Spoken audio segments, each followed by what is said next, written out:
Hello, everybody, and welcome to Non Sequitur News for August 27th, 2025. It's Season 4, Episode 239. I am MayorWatt. I run ohmTown.com. It's a news aggregation site. All news, no noise. Today, we're going to be talking about Sling sued by Disney, says Disno.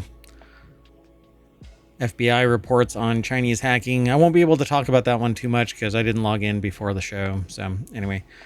Hitman on iPhone and iPad, Alien Earth report, Pantsless Man is the cousin of Florida Man, Expedition 33 is not the end, Day 1 DLC controversy, Swift and Kelsey engagement day off, woohoo, Gears of War Reloaded, and Camembert recall, which I guess if you're just now finding out about it, it's a little too late, but that's okay.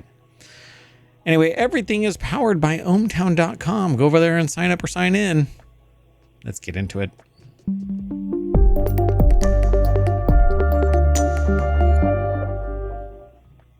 All right, the very first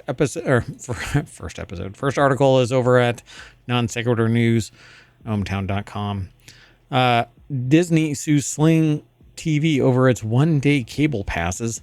Disney suing Sling TV over its new streaming passes that give you access to live cable networks for as little as 1 day. The lawsuit, filed under seal apparently, claims Sling violated the terms of its licensing agreement with Disney and included its networks in the short-term packages without permission, according to a report from Deadline.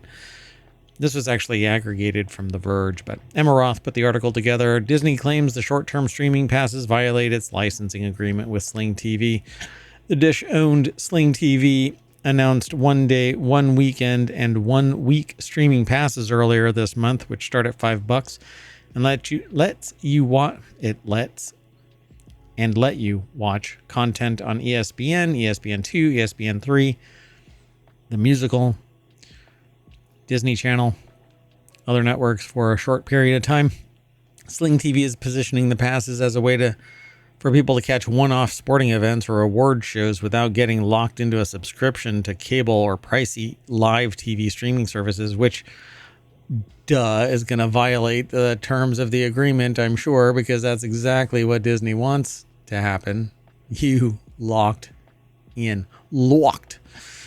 As reported by Variety, Disney alleges the streaming passes go against its current licensing agreement, which states that Sling TV and Dish must provide subscribers with access to its content through monthly subscriptions. Sling TV's new offerings, which they made available without our knowledge or consent, violate the terms of our existing licensing agreement, a Disney spokesperson said in a statement to Deadline. Disney's asked Sling TV to remove its channels from the streaming passes. Dun, dun, dun. Let's keep going. The next article is over in Technology Today. You'll be able to read more of it than I can because I am not logged in, and so I have to basically log in.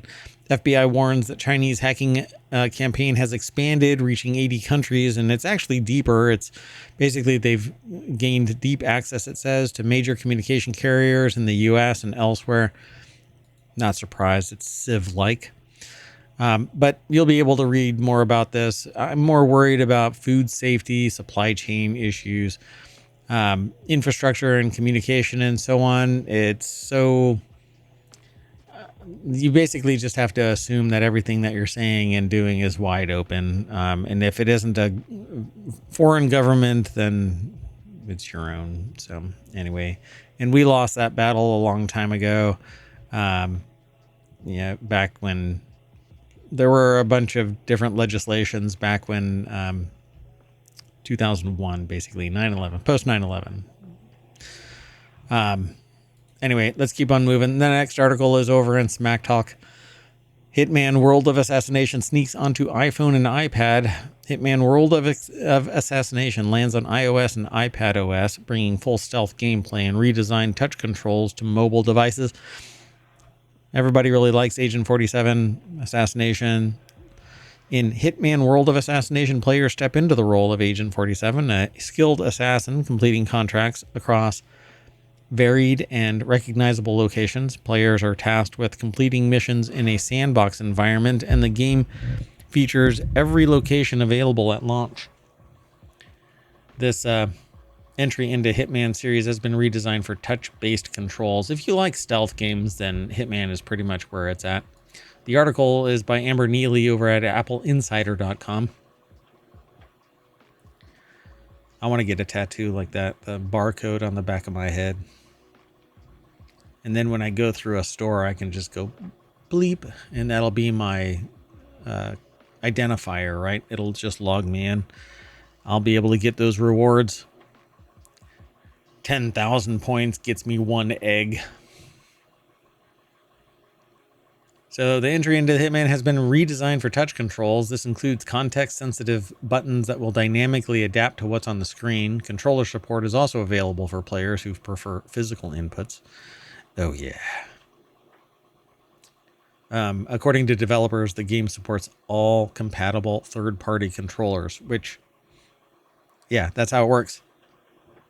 If you say all third-party controllers, that would be impressive, but saying all compatible third-party controllers is like saying every flavor of vanilla is vanilla. Players who are new to the series can try the ICA facility training mission and a Dubai escalation for free before pulling the trigger, so to speak, on a purchase. Go and play the game. I'm sure you'll kill it. The next article is over in the Wanted channel. Alien Earth creator says its eyeball alien is the most disturbing thing you'll see all year, and this is a spoiler alert. Noah Hawley says the eyes suckers are a nod to face huggers, creepy crawly spider crab waddle. Oh, surprise. Isaiah Colbert or Colbert? I don't know. Is it the new Colbert? Isaiah Colbert report? Anyway, should I do that? Spoiler alert. Anyway. Yeah, that is kind of creepy crawling. Hulu's Alien Earth series has emerged as one of the most refreshing and inventive entries into the long-running sci-fi series. While xenomorphs clashing with synthetics is familiar territory, the real scene stealer, aside from Timothy Oliphant, is the Eye, a parasitic, tentacled nightmare that has slithered straight into viewers' psyches. Bye. Oh, interesting. So I haven't watched all of it. I've only watched the first 2 episodes, I think. There's more there. Anyway, speaking with Hollywood Reporter, Holly revealed the inspiration behind the latest unsettling feat from The Eye in episode 4, where the little guy, hold on, spoiler alert, crawls into a sheep's head and proceeds to give the crew of children and adult synthetic bodies a disapproving side eye as they try to suss out how the eye functions. Oh my God. Let's move on. The next article is over in 4-Wheel Tech. Pantsless man jailed for crossing active Isle of Man TT course. The Isle of Man TT is the wildest race in the world, and one many just made a little bit wilder. So Justin Hughes over at jalopnik.com put the article together. It's a motorcycle race around the Isle of Man. Your mother probably told you to look both ways before crossing the street, but one man didn't heed that advice before crossing the Isle of Man TT course. Seconds before motorcycles whizzed by at 180 miles per hour, reports visor down. Visor down! Each year, racers gather on the British Isle to full send their bikes around the 37.7 mile road circuit. What, full send? I guess full throttle, maybe? I don't know what the full send. Anyway, some sections are wide open countryside, others blast straight through town centers at unthinkable speeds. It's more like a paved rally stage than a MotoGP track. But there is a video of this. Apparently, a pedestrian without pants decides to walk out onto the track. I'm not going to go through the whole thing. I'm not going to play the video. You can go over there. Follow the link. Follow the link right there. Boom. Visit the source. Takes you over to pantsless man jailed for crossing active Isle of Man TT course. By the way, I named this one Pantsless Man, cousin of Florida Man. Next article is over in Warcrafters. Claire Obscure director hints at sequel. Says Expedition 33 is not the end. It is not the end. Oh no. The post-Clair Obscure director hints at a sequel, says Expedition 33 is not the end. It appeared first on Kotaku. Over here at Kotaku.com, Kenneth Shepard put the full article together. Sandfall Interactive wants Clair Obscure to be a franchise. I think that it would be great as long as the storytelling is at parity with Expedition 33. It was a fun watch. I didn't play it. It's not my style of game. I'm also mildly depressed because of it, because it shows a world created by someone in mental distress. All right. Clair Obscure is the franchise name, Broche says. Expedition 33 is one of the stories that they want to tell in this franchise. Exactly what it would look like and what the concept will be is still too soon to announce, but what is sure is that this is not the end of the Clair Obscure franchise. Expedition 33 was just one of many. It's a branch. It's branching endings, by the way. It says leave that world in two markedly different states, and either of them screams sequel bait. I don't know about that. The next article is over in Warcrafters. The Bloodlines 2 paid day one DLC controversy takes a familiar turn. This, too, was over at Kotaku.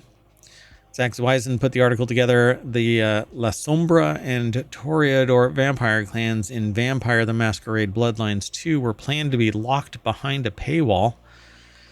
Now the devs behind the sequel are planning to make some changes. Yeah, $22 day one DLC paywall. On August 19th, Bloodlines 2 developers, the Chinese Room and publisher Paradox announced at Gamescom opening night that the long-awaited RPG sequel was finally launching on PC and consoles on October 21st, and this was followed by a lengthy and rocky development cycle for many of the fans. It was just nice to know that Bloodlines 2 was actually going to come out. However, people soon discovered that two of the RPG's 6 playable vampire clans would be locked behind a paywall. So, last week, the devs told RPS that the reason for locking some content behind DLC was that Bloodlines 2 had expanded beyond what was planned, and extra work had gone into making more and more content for the RPG. That's called scope creep. It's not going as planned. Let's keep going. The next article is over in the Word and Law. Lawyer gives employees the afternoon off after Taylor Swift and Travis Kelce engagement. Aw, that's so nice. That's so nice of them. Tiffany Monroe is going viral for all the right reasons. The chief people and culture officer at the tax preparation company H&R Block and Pepperdine Law graduate, not sure why that's important, demonstrated pop culture savvy and a keen insight into human nature and some good old-fashioned newsjacking. That's right. They gave him a break from the 3,000 hours that firms usually have to have people working, right? Somewhere around 3,000? I don't know. 2,200, I think it is. Anyway, yesterday, the nation was abuzz with news of the engagement of music megastar Taylor Swift and Kansas City Chiefs tight end Travis Kelce. The article is by Catherine Rubino over at AboveTheLaw.com. And it says, the news dropped in the most millennial coded way possible. A joint Instagram post broke smack in the middle of the day, and millions, the author included, found it difficult, at least, to say the least, they say, to focus on work while speculating with the respective group chats about the potential details of America's royal wedding. Screw that. Oh my God. Let's move on. The next article is over in the Warcrafters channel. Microsoft investigating crashing and missing pre-orders as Gears of War Reloaded slumps to mixed rating on Steam. I don't know where it's at right now. Let's take a look. We'll do it live. Gears of War Reloaded, $39.99. Mixed. It's still mixed. All right. Guess it takes a lot to move that needle. Anyway, despite describing the port as faithfully remastered and optimized for PC, however, the game is currently sitting at a mixed user rating. Disappointed, crashing, low population on multiplayer, missing pre-order bonuses. The article is by Vicky Blake over at IGN.com. The team is investigating crashes on Steam when launching the game and missing pre-order character skins for some users, as well as initial reports of matchmaking issues, a statement assured players on Twitter. While there's no news on when it can be expected to be fixed, the team did offer a workaround, stating some users have resolved the crash by navigating to a location and deleting the war game folder. You'll have to follow the instructions over at IGN.com. Our last article is, it's a horrible, horrible thing. Camembert recalled due to possible E. coli presence. A batch of Guiaucru Petit Camembert has been recalled due to possible presence of Shiga toxin-producing E. coli, or STEC. The Food Safety Authority of Ireland has said. This article comes out of RTE.ie. I don't think there's a byline, but anyway, FSAI has recalled the Toons Bridge Dairy Ricotta as well as Buffalo Ricotta from the same brand, as well as the Camembert. So where is the Camembert numbers? Anyway, they got a bunch of date packages and stuff. The Toons Bridge Dairy Buffalo Ricotta in 200 gram and 1 kilogram packages with the following use dates. So won't go into all of the rest of the stuff, but consumers are advised not to eat any of the affected batches, and retailers are requested to remove the affected batches from sale and display. Well, at least they're not radioactive shrimp. Let's go back to the 27th front page over at ohmTown.com, where you can go and sign up and sign in. I'm going to shut down and reset for the 28th. So we'll see you in a little bit. Bye-bye.